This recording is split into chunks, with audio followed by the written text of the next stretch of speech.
These are visuals of these migrants streaming into Ceuta, both by the sea, they swim across, and by land. And the thing to remember is that Ceuta, it's a very small Spanish enclave. It's only 80,000 residents. And there's been reported anywhere between 50 to 60,000 of these migrants, many of whom, most of whom are young men in their 20s. They have basically invaded and they've overwhelmed Ceuta from Morocco. And um, these are pretty horrifying images. And if you're European, not just if you're just a Spanish person, right? But if you're European, you're looking at these images on TV and you are freaking the hell out because remember back in 2015, Europe allowed millions of Syrian, Libyan, Iraqi, Afghan refugees to flow into Europe, and Europe's never really recovered from that experience, and it traumatized Europe. And there are a lot of Europeans, most Europeans are watching these images and they're really afraid of a repeat of 2015 and the social convulsions that happened because of this massive migration into Europe. And these are all these images. And right, okay. Many of these men are being loaded onto trucks by the police in Morocco, by the military in Morocco, and they are being sent to the border where they are then offloaded like cattle and being told to rush into Spain. The Moroccans will not prevent them from rushing into Spain. This is really key to what's going on. You see, there's a police officer in front. You see, this is a truck. Okay, this is not a truck rented by the migrants. This is a truck that is government rented or that has been allocated for this particular purpose of transporting these people to the border between Morocco and Spain. And you can see how jubilant they are. Okay.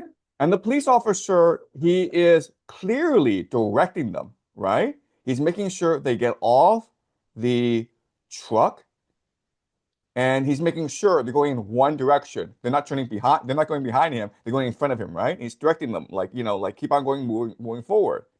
Okay, let's watch this again. You can see how this is clearly being organized at some level.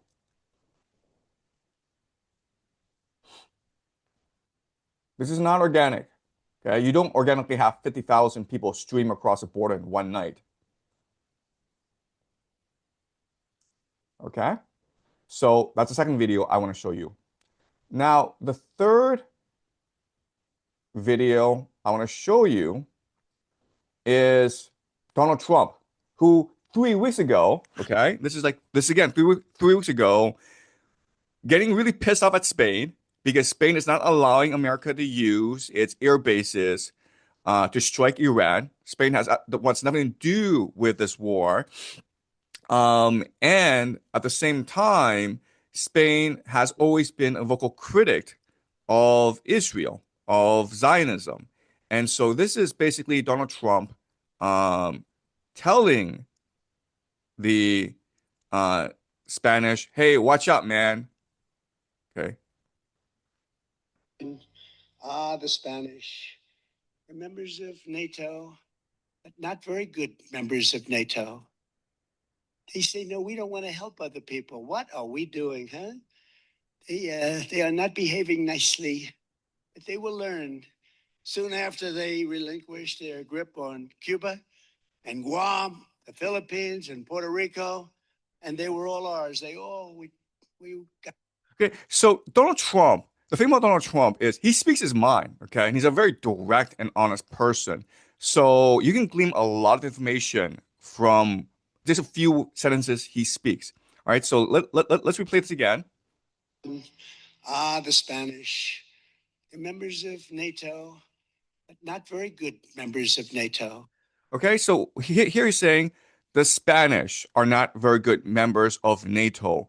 What this means is the Spanish do not obey the American Empire. The American Empire wants to use Spanish airspace and Spanish air bases in order to construct strikes against Iran, and the Spanish refuse, which forces the Americans to use British airspaces, which is too far away. Okay, so that's what Donald Trump is complaining about here. They say, no, we don't want to help other people. What are we doing, huh? They are not behaving nicely, but they will learn. Soon after they relinquished their grip on Cuba and Guam, the Philippines and Puerto Rico, and they were all ours. We Okay, so Donald Trump, he's a real estate developer. He thinks in terms of real estate, right? So the Spanish have been losing a lot of territory to the American Empire. They lost Cuba, they lost the Philippines. Now they're going to lose Ceuta. Okay, that's what he's implying here. Now the Americans are going to take over key strategic real estate from the Spanish. Okay, so keep this in mind.